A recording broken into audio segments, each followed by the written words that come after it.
6:29. Okay, depending upon which clock you look at, right? The naval atomic clock. That might do it. Yeah, that might be the most accurate. The online one, is that what you said? Which is tied to the naval atomic clock. Yes. Oh, Or less than, right, and then.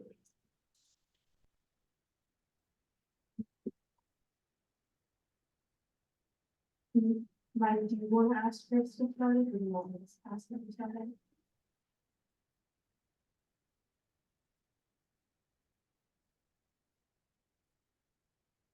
Back into view.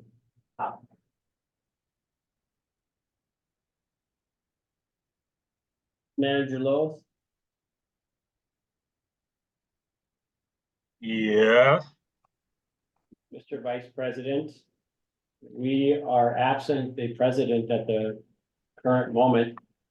And it's now 6:30 PM Central Standard Time. So just wondering if you would like let's call the to. meeting to order. Mhm. Well, thank you, sir. First item is the setting of the meeting agenda. Are there any proposed changes to the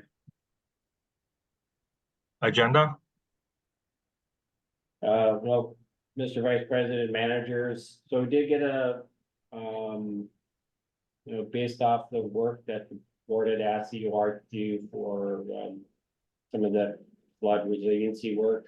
We got a statement of work, and so there's been some other work that's already been done and trying to ensure, one, that, the board has knowledge of it, because they're gonna have another item in here, but, on the floodplain vulnerability engagement piece. But I'm inclined to have the board set a motion on that, so maybe under old business, we would call that EOR proposal and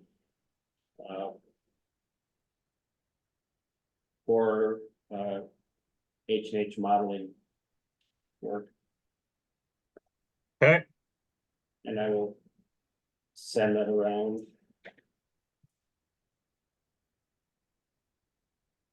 any other proposed changes? All right, hearing none, can I get a motion to accept the updated agenda?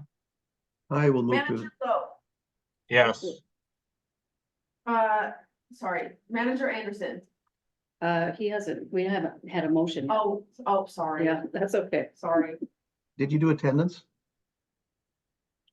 should probably do that too. Yeah. Let's finish this motion and we'll do attendance after we set the agenda. So can I get a motion to accept the amended agenda with 4B being EOR proposal for H&H modeling? I will make that motion. And is there a second? I will second that motion. All right, Tori, now you can do a roll call, please. Okay, perfect. Manager Lowe, Aye. Manager Anderson, Aye. Manager Baki, Aye. Manager Taves, Aye. President Schmaltz. All right, before we get to new business, Tori, can you do a roll call for attendance, please? Yep, Manager Lowe, Here? Manager Anderson, Here. Manager Baki, I am here. Manager Taves, Here. President Schmaltz.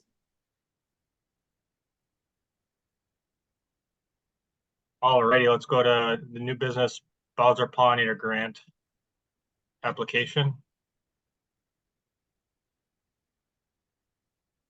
Mr. President, managers, a second, apologies. I get it. Well, I don't know if you want to give an overview on this, that would be perhaps helpful, or does the board want to make a motion? And second, then have discussion. We can do that. Okay, I'll make the motion as presented. And I will second that. Manager Lowe, Aye. Manager Anderson, Aye. Manager Baki, Aye. Manager Taves, Aye.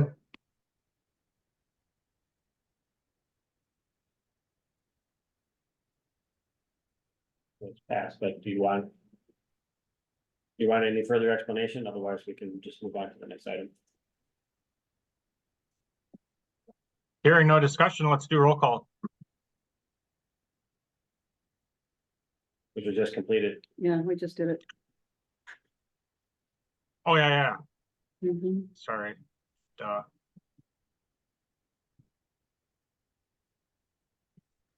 I think if Emily just wants to state the purpose for the record, that way if anybody is listening in, they can hear what it's about. They can't see it.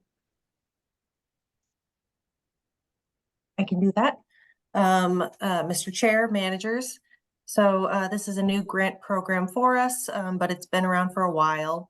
It is, if you've heard of the Board of Water and Soil Resources grant program Lawns to Legumes, this is a sub-program under that.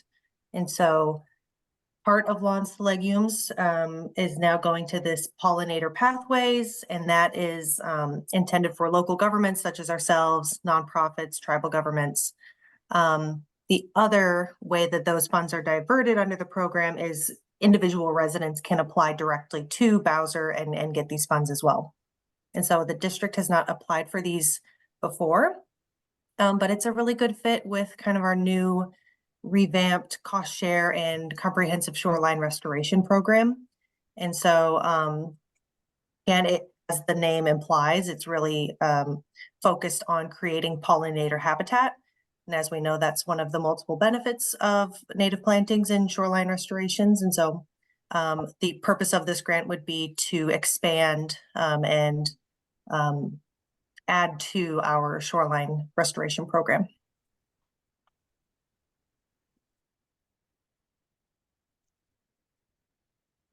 Thank you, Emily. Did anyone have any questions based on what Emily's explanation was? I'd just like to comment that this is a really good program and a good idea. I know that the Watershed District has done pollinator plantings in the past. We have a Bone Lake apiary where bees are actively out seeking flowers, and we did some plantings in a field across from that apiary. So this is a good program. Thank you, Manager Baki. Any other items for discussion?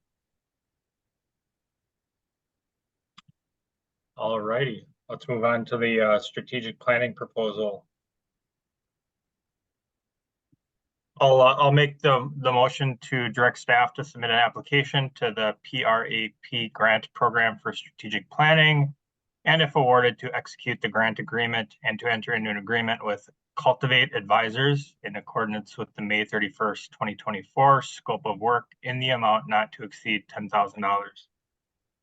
I'll second. Thank you. Tori, can I do a roll call? Manager Lowe, Aye. Manager Anderson, Aye.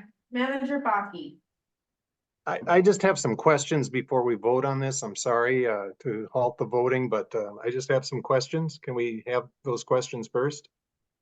I think the protocol is to get an action made, and then we'll discuss, and then if we need to amend the motion, we can do that. But typically the discussion is done before the vote. Isn't No, that correct? not when there's action. No, Mr. Holt? Badger Loaf, Yes. you would typically have a motion and a second and then discussion and then a vote. Oh, yeah, I'm sorry. I'm sorry. Thank you. All right.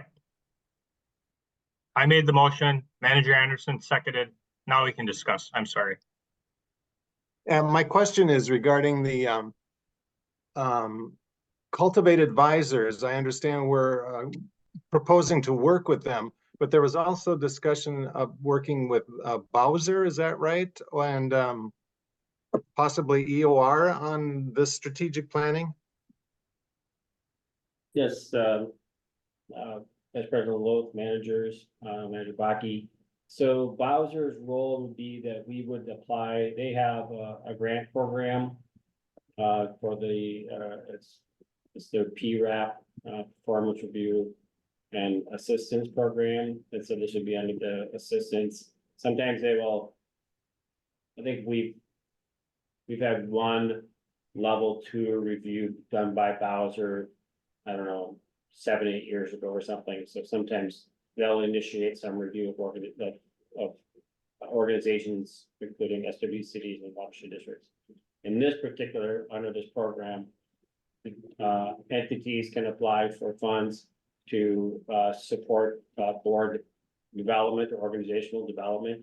And this is then, we've had a chat with them, staff, and well, Emily has with Michelle Jordan, I think we met the other night.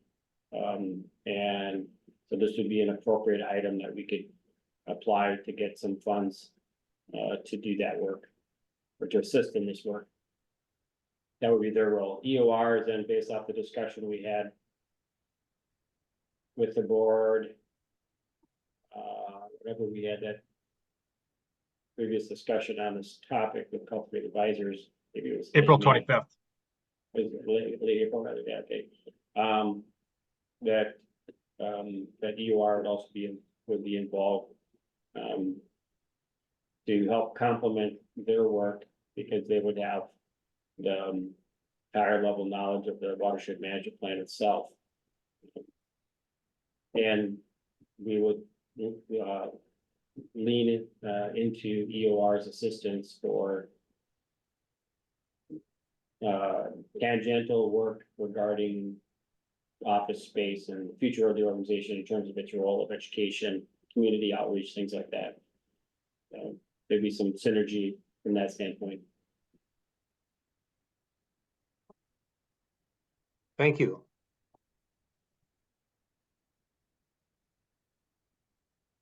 And Mike, just to clarify, the amount in the 2024 budget that was mentioned in the memo, that's overall budget, and that's some of that money could be spent towards the things that were just discussed with respect to EOR, right?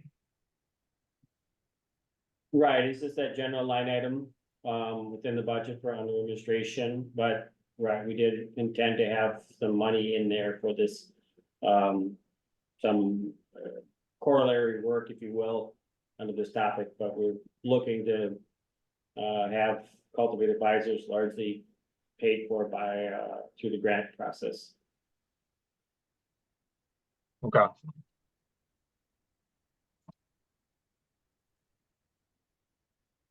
Thank you, Mike. Were there any other questions?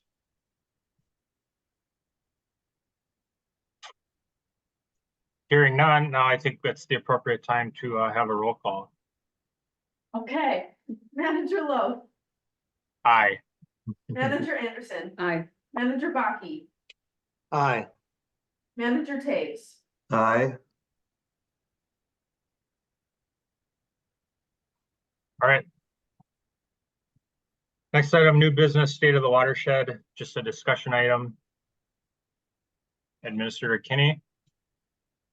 Vice President Lowe, managers, we have Adam here and John to go over this and give the board an update now. Now that we have that big event from Tuesday on the back side of things, so go ahead, Adam. Thank you, Vice President, managers.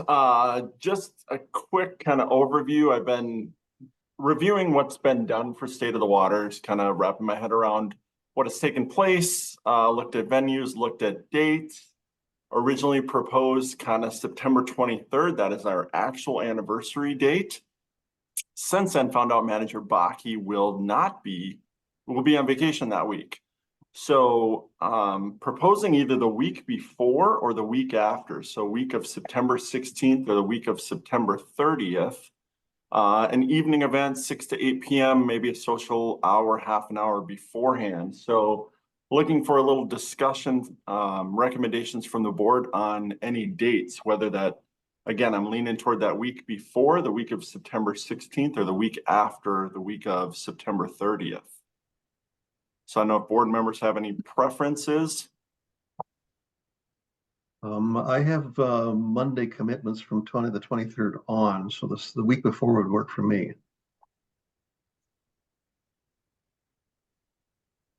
Have all the managers had a chance to check their calendars? Either would work for me. I kind of leaning toward having it before the actual anniversary date. We can't be on the date, then let's be slightly before. And then if it's the prior week, we don't necessarily then have to do a Monday, but That's true. Yeah, so I will, I'll look at venues for that week then, the week of September 16th, and then I'll have a recommendation and more information for the board on once I follow up with some venues and dates. Hey, Adam. I would ask that, could we do a survey of dates like we've done in the past? Send out a survey to the managers to try to find a date that works best for everybody. Yep, can do. Thank you. And by the way, Adam, nice job on the Bone Lake delisting. Great job. Mhm. Thank you. Good team event. Good turnout. It was a good event, I thought. Very good. I Did we agree. have a final count on that by chance? I didn't ask. I forgot. What Adam probably would be best to give the count, but somebody told me 75 at the event. So Adam, And managers, I had 84 was my final head count. fabulous. That's great. So of the September 16th, we have a regular board meeting on Thursday night, the 19th, so. Kind of down to then 3 nights, if you will. That the Tuesday night was a pretty good, actually had a better turnout than. But good, very good turnout. Mhm. Adam, in addition to Lone Oak, or I think they're calling it Shoreside now, Lake Association, Forest Lake Association had their meeting at the Legion, and we thought they did a very good job, so they might be an option for you as well, so. Yeah, appreciate that. Yeah, that's a nice big open space too. They did a very good job with, they were very good to work with, so. All right. No action needed there, so we'll move to old business, floodplain vulnerability, community engagement. And there are 2 proposed motions here.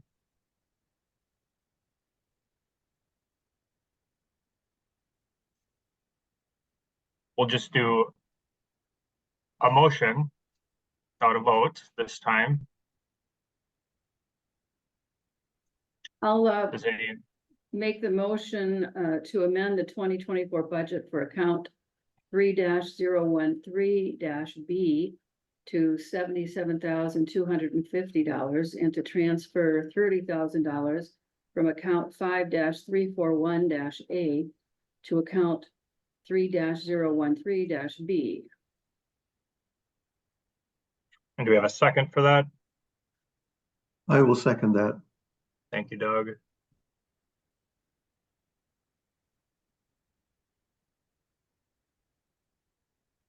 I'll also make a motion to authorize the administrator on advice of council to enter into an agreement with Zan Associates in accordance with the June.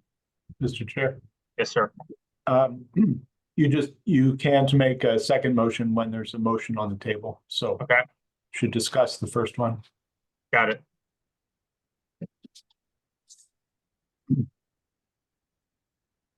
Administrator Kinney. Yeah, just the background is to Okay, be available. right, so it's with this additional work, I mean, Emily put this together, so thank you, Emily. So based on what the budgeted amount was, and then anticipating then including this proposal from Zan Associates, and again, thank you for coordinating to have that individual come at the last special meeting with the board to get an introduction and get a better sense as to their capacity and skill and all of that, so helps, I think, really frame up what this, what the process would look like, and how it would work in collaboration with the other work. So, of the modeling side, the vulnerability assessment piece. So I guess that's really, so we're just looking to add that 30,000 to help fund all these activities within the 2024 cycle year Yeah, transfer, transfer. yeah. That's pretty simple and straightforward. All right, Tori, can we get a roll call for the proposed motion? Yep, Manager Lowe. Aye. Manager Anderson, Aye. Manager Baki, Aye. Manager Taves. Aye. All right. I will now move to authorize the administrator on advice of council to enter into the agreement with Zan Associates in accordance with the June 3rd, 2024 scope of work, not to exceed 21,749.05. I'll Is there a second. second? Thank you, Manager Anderson. Mhm. Any discussion items for that motion? If not, Tori, Manager Lowe, okay? Manager Anderson, Aye. Manager Baki, Aye. Manager Taves. Aye. All right, thank you. Next item is the added item under old business, the EOR proposal for H&H modeling. I'm sorry, we're going to do the floodplain vulnerability community engagement first.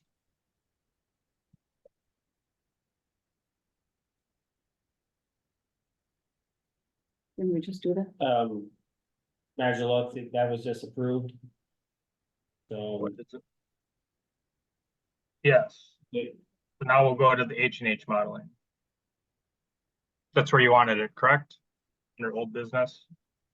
Yes. correct, I just wanted that on because I didn't, you know, we have the details of the budget, and we talked about the special meeting, I think it was June 4th, and Cecilia has been working staff to get this together. And there's really just a timing element with some of the other staff. We wanna, normally I would wait until the following meeting, but, we wanna get this done. The city of Forest Lake is also doing some work, so we're gonna, the objective in part is to, see how the work that UR has done, how it compares to some of the work that the city is doing.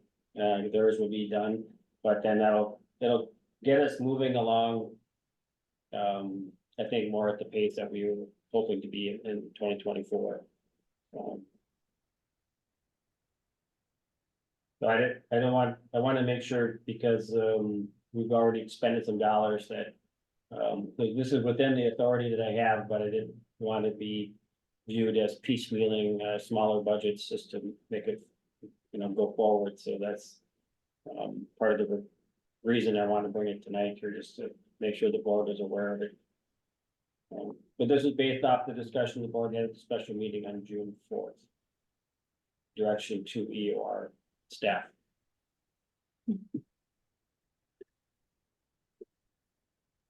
Remember, we're gonna do some of those particular areas.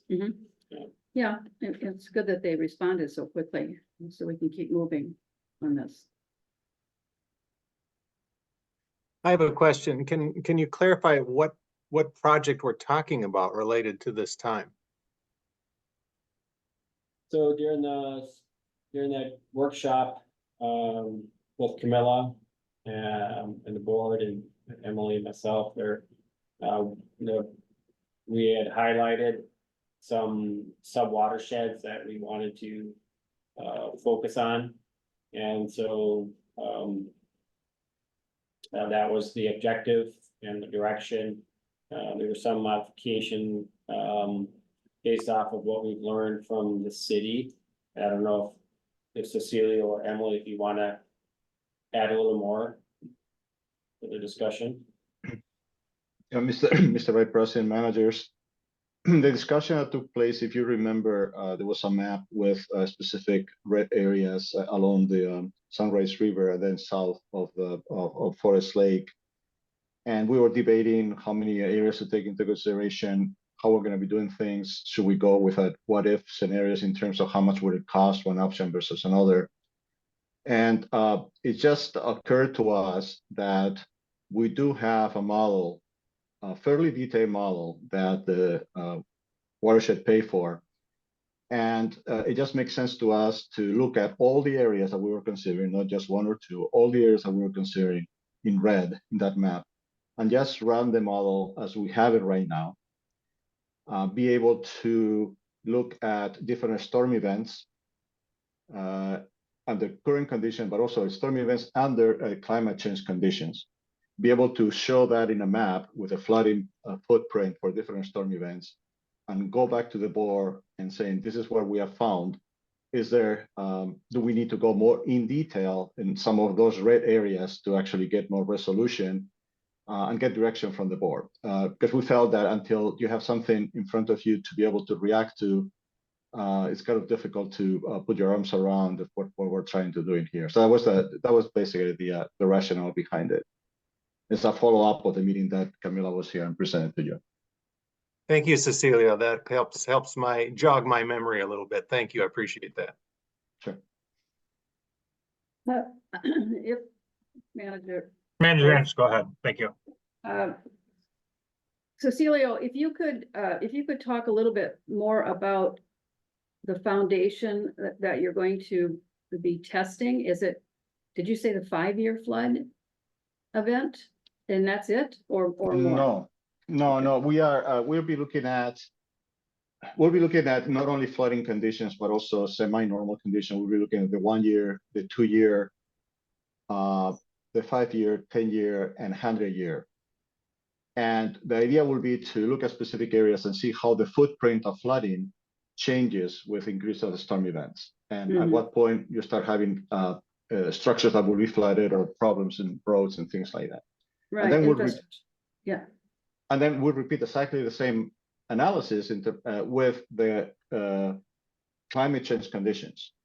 Okay. So we can predict, how this will change. Like for instance, 100 storm event under current conditions will be flooding certain area. If we look at the climate change conditions, then the area will be bigger. So have a kind of a visual idea of what kind of problem we have for different type of storm events, or what is the footprint, and what structures or roads may be in trouble. Good. And then,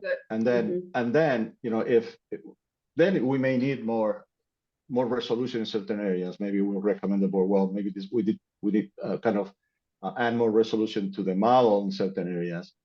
And that's basically what we need to discuss after this effort is put together. Okay, good. Yeah, I was hoping that that's the kind of detail that we were going to be getting, and not just the 5-year flood event, which is what I heard you say. Okay, very good. Thank you. Sure.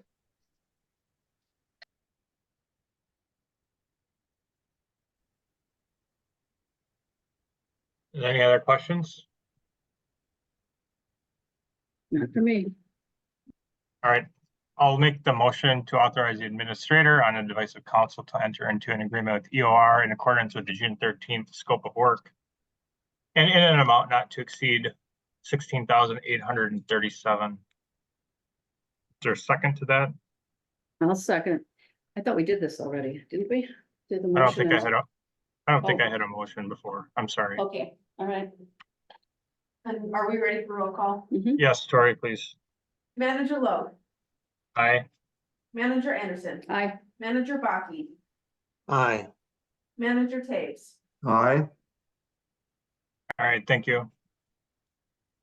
Next is program project update. Mr. President, managers, yes, these are typically slides that Blaine puts together from the board's benefit, and largely we're wrapping up all the smaller details of the planting, both for the JD6 project there along Scandia Trail, and then the capstone runs out at Moody Lake. So we look forward to getting out there and maybe just have a district board tour at some point after things green up a little further, more informally. But unless there's any more questions, that's all there are for updates. So, well, maybe the one thing is that we do have the last item for the little comfort piece. We do have the signed our contingent agreement, purchase agreement with the landowners there for, off of Heath Avenue. So we can start, EOR can start with the approved scope regarding the feasibility study, with the goal of getting a grant application into Clean Water Fund in August. So Blaine did an excellent job working with them to get all their questions answered and addressed, and we have the purchase agreement, contingent purchase agreement in hand. Yay. That's all I have to say is yay. Good. Well, there is an expiration date on it, so we gotta make sure we're good on all those things, but. All right, thanks, Mike. Next up is the agricultural BMPs. Assuming this is for Hayden, maybe? Yes. And how unfortunate that manager, Schmaltz is not here, but that is being recorded. All right. Good evening, managers. I was asked to present on our agricultural programs today. So I am sharing my screen. You should be able to see a slide titled Agricultural Program Update. Everybody see that all right? Mm-hmm. Yeah. Excellent. So this is just going to be a brief overview of our agricultural programs, kind of what I've been up to with that for the last year or so, and then also kind of a look ahead at where things are going. So when we think about our agricultural program, apart from what's outlined in the watershed management plan, we can think of things in basically 5 categories right now. There are interagency efforts that we share with our Lower St. Croix partners, the technical assistance that we provide, our farmer-led council. Currently, we have our priority cropland rental, and then also our grant-funded projects. So in terms of interagency efforts, this is something that is kind of ongoing. So we work quite closely with our partners in Washington Conservation District and Chisago Soil and Water Conservation District. And then previously we've had an agronomist on staff for the Lower St. Croix Partnership. That was Jennifer Hahn, if any of you had the pleasure of meeting her. She has subsequently moved on to a role with Bowser, I believe.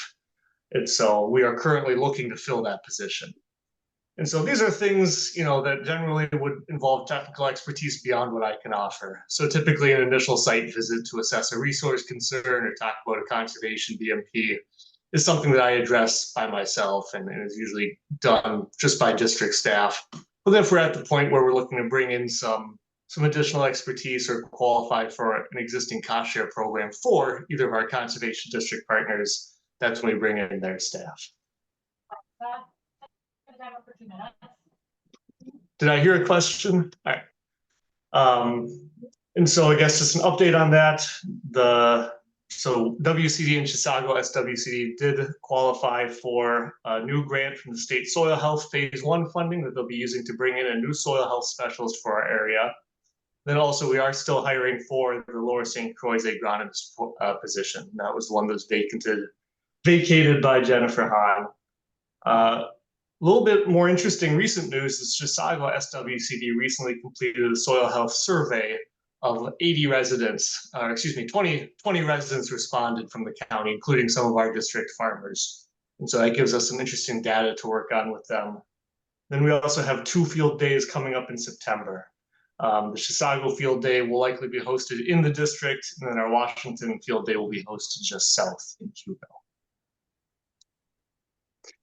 In terms of technical assistance, when I refer to that, it's going to be basically me going out and addressing resource concerns that farmers have and trying to get them tied in with other resources available, or just getting them set on their own path for their soil health and conservation journey.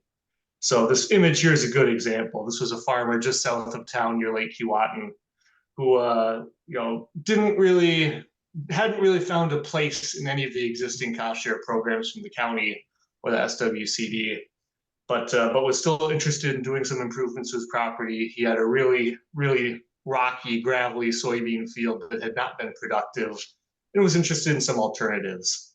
So he was actually able to use what at the time was our plant grant to get some seed and convert a soybean field into this riparian buffer that you see. So those are a lot of examples of where we just provide technical assistance and a little, in this case, financial assistance to kind of help folks over the hump of considering a practice, exploring a practice, and then implementing. So we work on this quite frequently with Washington and Chisago. This year we've had 2 site visits related to agriculture, one of which involved some gully erosion, and another one was some excessive sediment runoff south of Forest Lake. And also in this category, I lump our No-Till magazine subscriptions. So we provide digital and physical copies of the No-Till magazine series of publications to area farmers who are interested. And so we currently have 12 folks on that list.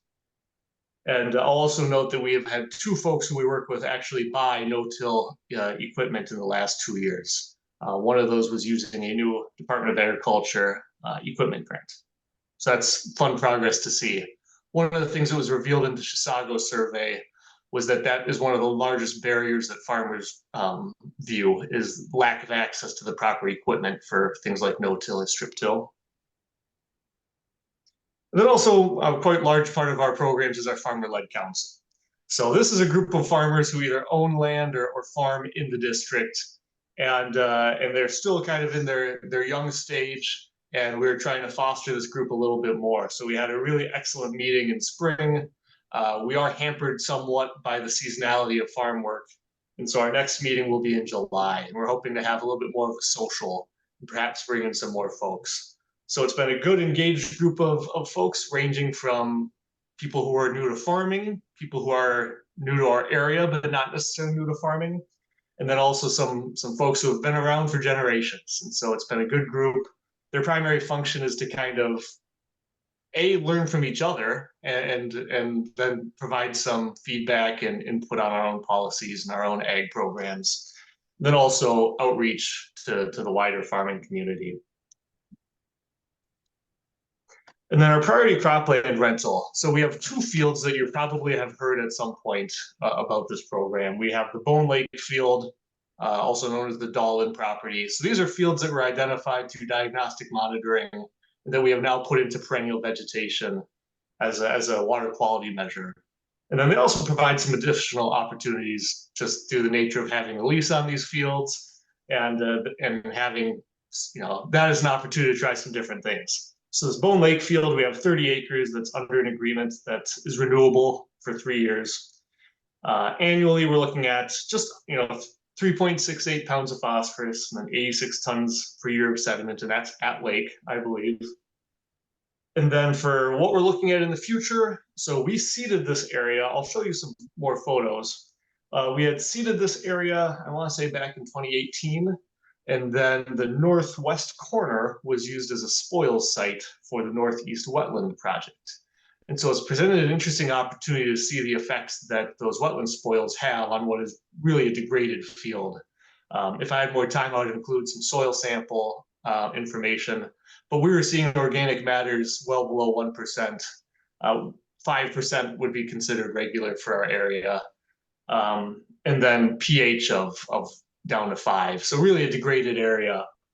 And so having been fallow for a few years, largely we're looking at getting that field back into some sort of production, likely hay, although it also presents an opportunity as a demonstration site for cover crops or other conservation practices. So I've been working with some young farmer in the area who's interested in using this. And so that's a conversation that will continue. One of the barriers we face with this property is the fact that we are just paying for things with local levy dollars right now. It's difficult to find some grants that would be suitable.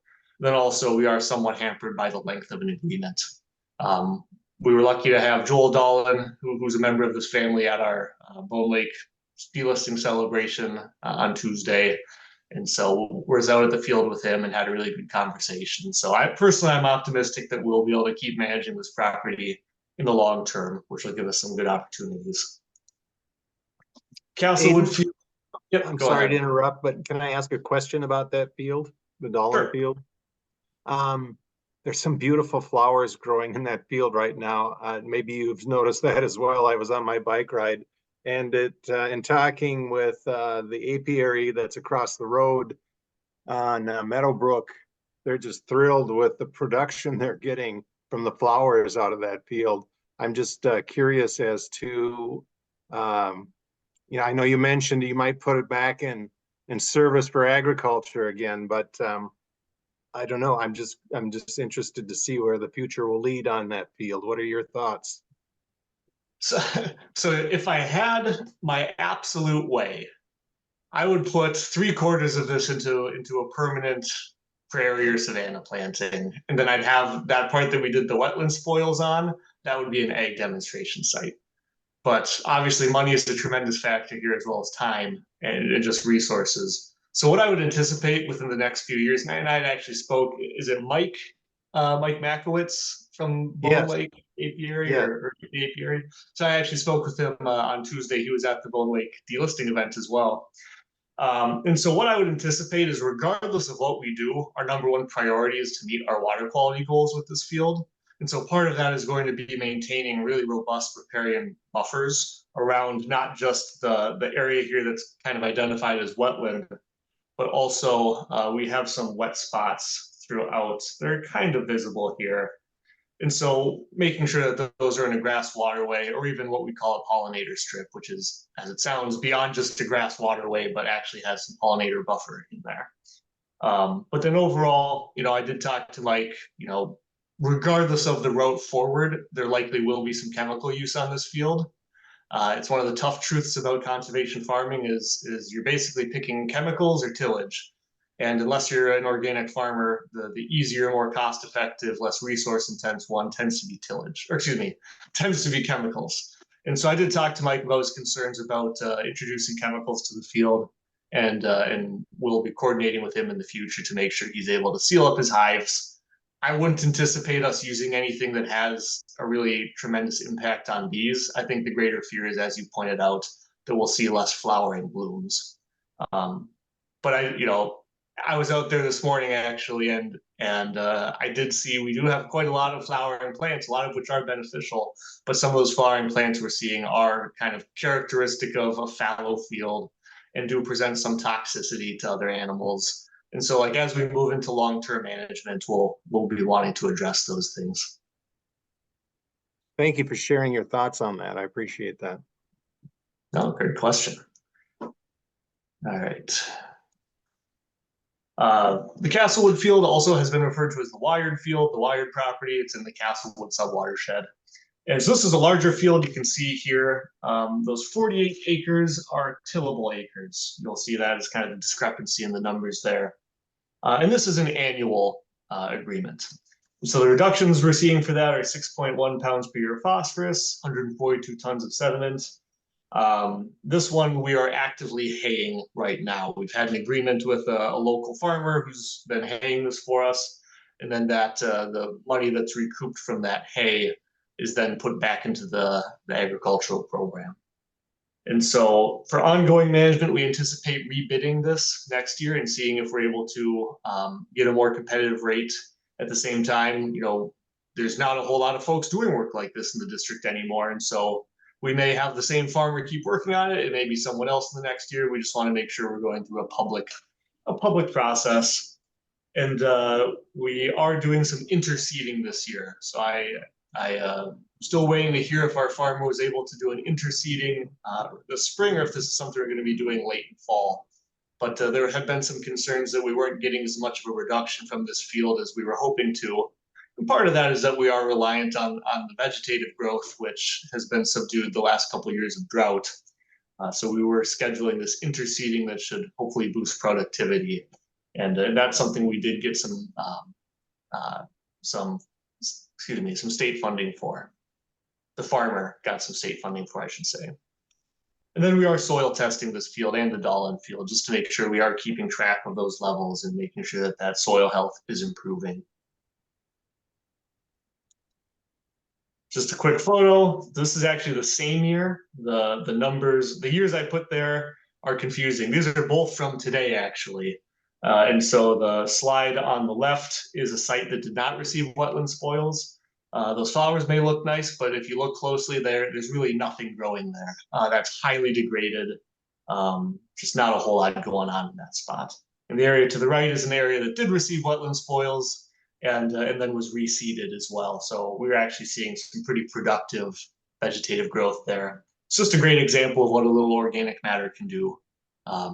So obviously that's not, not representative of the entire field, but two good examples of sites that I was able to see. And I should say that right side is kind of the goal long-term, is to be boosting that organic matter. Then the Castlewood field. So a photo, these are from different years. The field from right before planting, then the field from last year after a cutting. Then the last item that I had was grant-funded projects. So this would not be necessarily a program, but part of our program is finding and creating opportunities for these grant-funded projects. The farmer involved with this project is on our Farm-Led Council. I've been out there, had been out there for some technical assistance in the past, but also the site was identified in our watershed management plan. So this is, we received a Clean Water Fund grant for this year. And so we'll be doing a series of conservation ag BMPs on this property, including cover crops, some runoff diversion, and likely some waste separation structure as well. So really excited to be getting to that project. It's been one that's been cooking for a little while, and we're optimistic we'll be able to move forward quite quickly with that landowner. And then any questions? Could you go back and talk about that July Avenue project? The second, that one. So, yeah, if you have specific questions, interrupt me. Otherwise, what I'll tell you, this is in the School Lake subwatershed. So let me pull up my pen here. This is an area that has both a legacy load and then also is actively contributing. So this has been you can look decades back, and we do have this feedlot here. And so there's quite a bit of legacy load established in this wetland here. And so with anything else, we work top to bottom. And so our efforts are going to be to establish cover crops on these upland fields that flow down through the feedlot. So reducing runoff, increasing infiltration, reducing the volume flowing through the feedlot. And so cover crops on the field in general. And then also installing gutters on the buildings. This is going to be hard to see with my pen, but installing gutters on the contributing roofs here. Just any opportunity we can get to restrict that water from flowing into a manure-laden area is better.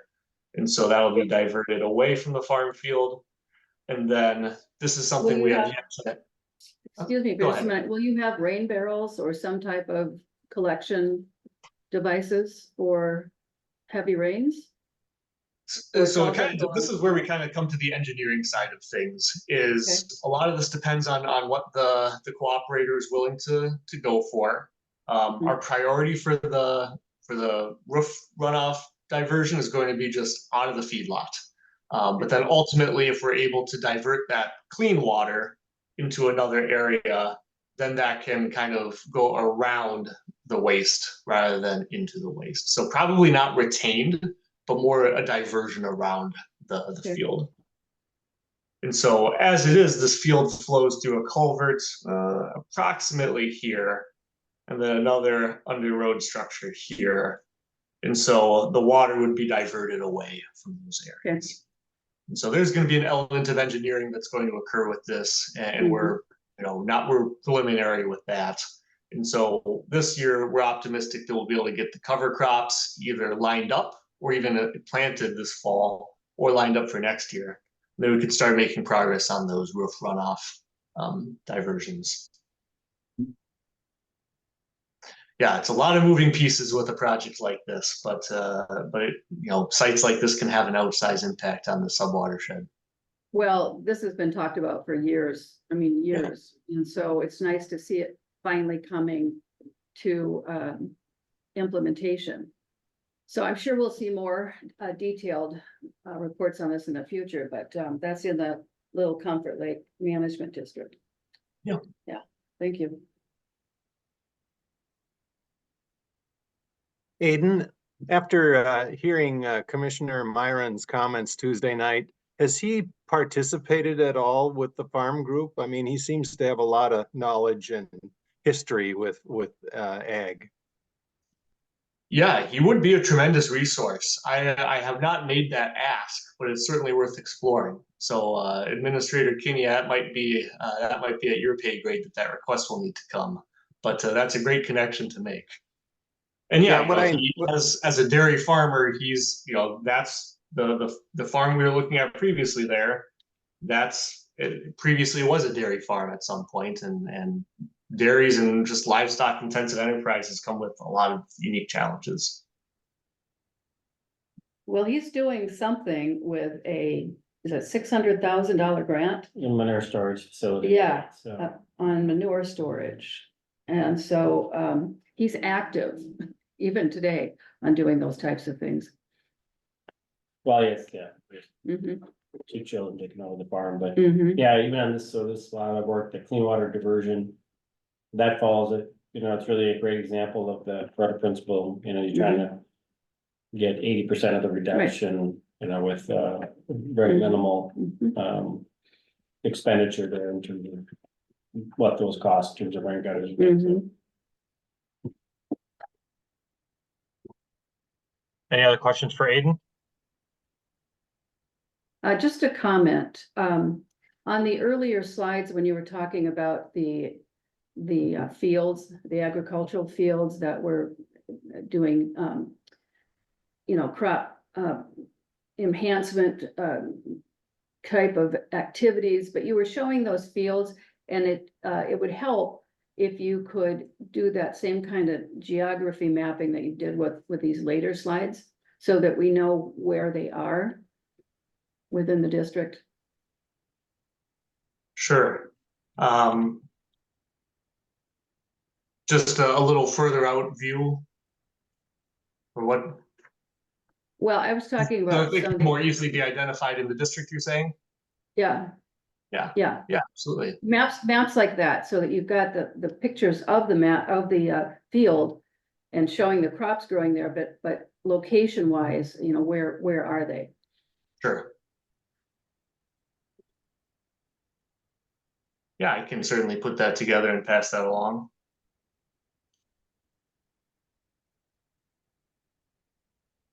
I personally like how the project slides have that, the watershed with a star, just to reference, the specific area that we're discussing, so.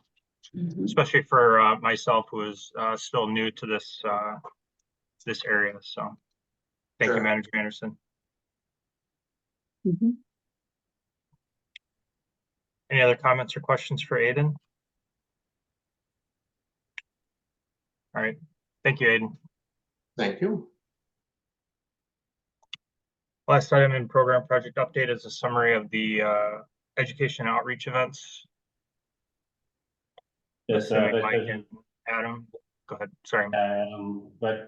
Well, yes, I just wanted to comment also on Aiden's work. I think a lot, maybe not as high profile, but certainly very important, and he's made a lot of great connections, and I really appreciate the work that he's been doing for the district over the last couple of years in that role.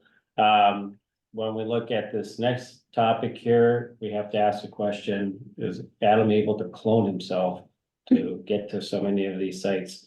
But Adam, take it away. Thank you. All right, thank you. Yeah, so the board requested kind of a summary of our upcoming education events and workshops, and then kind of a summary of the previous education outreach workshops and events that we had. So I kind of broke them down individually. And if Emily can scroll down, so here's our our spring 2024 events. I won't go through them all, but you can see kind of the dates, the times, the topics, the attendance numbers, and then the staff that covered them. Quite a few, community ed classes, and then work with the Hardwood Creek Library. leaning back on my previous employment, did a lot with community ed. So they're a great resource. The libraries have been a great resource, and then the Master Gardeners as well, just to kind of get the word out. And then some bigger events were the Lake Association, kind of the annual meetings. And then we had those informational meetings, those natural shoreline informational meetings too. So that kind of just a recap of our spring events, and I counted spring as through the end of May. You want to scroll down a little bit. Here's kind of our summer events. A few of them we've already done, and then a lot to go yet. Again, a lot of community ed through the community ed programs through the library, and then also included the Art in the Park, which the June 4th one was canceled because of weather. And then we didn't man the June 11th one because of the Bone Lake event. But hopefully if the weather permits, we'll be at the rest of them. And those Art in the Park booth will have a lot of general information. And then depending on the staff that are there, we'll kind of have a theme for each one too. So AIS, natural shorelines, monitoring, all depends on the staff that are covering the booth. So hopefully diversity of staff, get a bunch there, and then I'll kind of fill in. It's nice to have 2 people there, just so, you know, if we get a decent crowd, you can chat with folks. But that's kind of our summer game plan with the events. I'm going to scroll down. And then fall, this is a lot of, again, community ed programs through the library, some Master Gardener requests, a lot of Monday and Thursday evenings, it seems like. And I will say the library classes are free. We're not charging any of the entities or partners for the classes, but the community ed ones are like $8 or $10. It depends on the school. And that's mostly just to recover their costs to catalog, staffing, venue, but we don't charge anything for that. Which the logistics it works well with community ed from my perspective with the logistics. We set up the classes, I develop them. We certainly advertise, the partner also advertises them, but then the community ed program does the registration, they collect their $10, they set up the venue. So it really works well for a partnership. And the head count, I usually tell them that we want 10 as a minimum to run the class, because if it's a nice night out, we lose a few. So if I say 10, then we'll have 8 folks show up. We've only canceled 1 event so far, 1 community ed class this summer so far, spring so far. So we're looking good, and registration numbers are looking good too. The summer events are on our website, Facebook. Again, the partners advertise them. The fall events aren't posted yet. Why we don't post them yet on our website is because if folks try to register for them, the community ed programs don't have their registration up yet. So folks get frustrated if they try to register and they can't.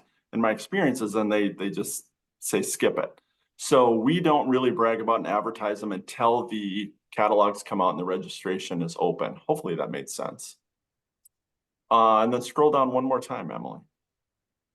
And then looking back, you know, trying to look at the 2023 events, speaking with other staff members, looking back in the SharePoint, came up with some of the events. I'm sure I've missed some, and we're going to kind of review them again. But this gives a kind of a flashback of last year's events a little bit too. So tracking them for the future, I have a ridiculously complicated spreadsheet that I keep track of everything.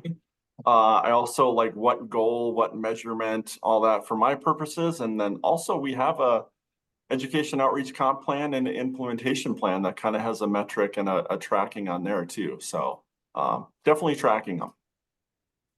That's kind of what I got. I don't know if there are questions. Well, Adam, I'm really impressed with this list that you put together. I think it's really impressive. I have a couple of questions. The Art in the Park sessions, are those informative only, or are they also doing some type of presentation instruction? It's just an informational booth. So as folks come by, we'll have materials available. We'll chat with them a little bit, answer any questions they might have, direct them to the right staff if they're not there. So just kind of informational booth as people walk by or trickle around at the event. And who on staff is facilitating all the different sessions? Who's involved with this on staff? As far as the Art in the Park? No, all of the sessions we're talking. Oh, so that's pretty much me teaching all the community ed classes and all the library classes. The art in the park, hopefully other staff will step up and we'll get a good spread of folks at those events, and then I'll kind of fill in the nooks and crannies as need be. But yeah, most of the community ed and the library classes I'm teaching myself. And just so the other board members know, in addition, Adam is teaching this in community education in Richfield where he lives as well. So he's a busy man. So thank you for your good work. You bet. Yeah, I just wanted to compliment you on doing a full year calendar, or as much of the year as you can. You know, there'll probably be some additions, like you said, but putting this information on one easily to access, not all the flyers that come out, those come out, you know, closer to the event, but so that forward planning can be done throughout the year. This is really helpful for lake associations to pass this on. It's very compact. We can pass it on to our members, and then they have the whole schedule for the year. So that's very, very good. I also like the tracking that you're doing. The attendance is really critical so that we understand as a board how impactful these things are or can be, and then learn from that too. So whatever we did at the higher attendance ones, maybe it's more than just the topic. It might be, you know, how the presentation was. So it just provides a lot of detail that's helpful in decision making. So I appreciate you taking the time to put all this together. You bet. Hey, Adam. Yep. I know that you have the two Lake Association meetings, Comfort Lake and the Forest Lake Associations that you guys attended. Do you also include in your education outreach stuff, like when like Aiden came to our Lake Association meeting on Monday, and I wasn't able to attend because I was at work that day, but do you include like those one-off types of presentations in your tracking? Or does that kind of fall outside of kind of what you consider as your education outreach program? I have not tracked those in the past, short of like the big events, like an annual meeting or something along those lines. Yeah, we certainly can, because I'm sure other staff, the staff that are attending them are tracking them, so I could get those numbers. It would just be, I think it's, I know that Aiden has presented and done stuff with the Bowen Lake Association too. So I think having all of the you know, and anything included is better than to not include it, in my opinion. I agree 100% with that, because it also tells the board the interaction you're having with those nonprofits that play a very big role in our goals. So yeah, I agree with that, Chris.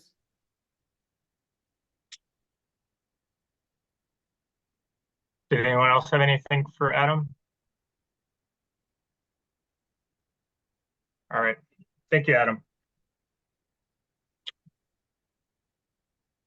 Mr. Holtman, summary and board direction. Mr. Chair, managers, I have that Mr. Gel will poll managers regarding state of watershed dates.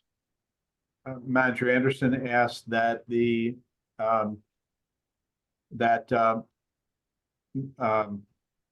mapped locations of ag program work be included with the information, and then your comment, Manager Loth, about augmenting the outreach schedule and information provided to the managers. Thank you.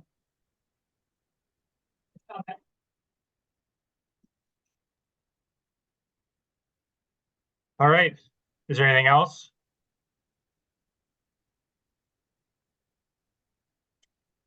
All right. Is there a I'll make the motion to adjourn. Is there a second? I'll second. Tori? Manager Lowe, Aye. Manager Anderson, Aye. Manager Baki, Aye. Manager Taves. Aye. All righty. Was Steve intending on not being here, or are we sure he's okay, or it's not like him to miss a meeting? I texted him and I Yes. heard back. Yeah, I haven't, no, I was not aware of any plans for him not attending, so, Right, hopefully some lake association member didn't get after him about something, but also just in serious, just a reminder, the board does, we have a special meeting next Thursday. As well on the budget, so Emily's has everything posted already and that material will be is available. Also just heads up, I will be largely unavailable Monday through Thursday until the board meeting. So going over to the lighthouse where we have no reception, no Wi-Fi, no technology. A break. Small one. But what date is that budget meeting? It's Thursday, The 20th. the 20th? Okay. 5 p.m. So earlier than our normal time. Here at the office, right? And Or is it, and Zoom? usually, Okay. yes. Tori will be here holding down the fort. Well, Tori, when that information is available, I know I want a print copy Okay. of that packet. Does anybody else want a print copy of the budget? I would like one too, please. Yes, please. I think it's finalized here. So, I will put them in the folder next to the front door, so you don't have to come in and grab it if you don't want to come in and chat. Thank you. There's also a crisis communication plan in that folder as well. Say that again, please.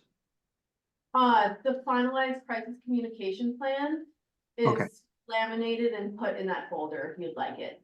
Okay, thank you.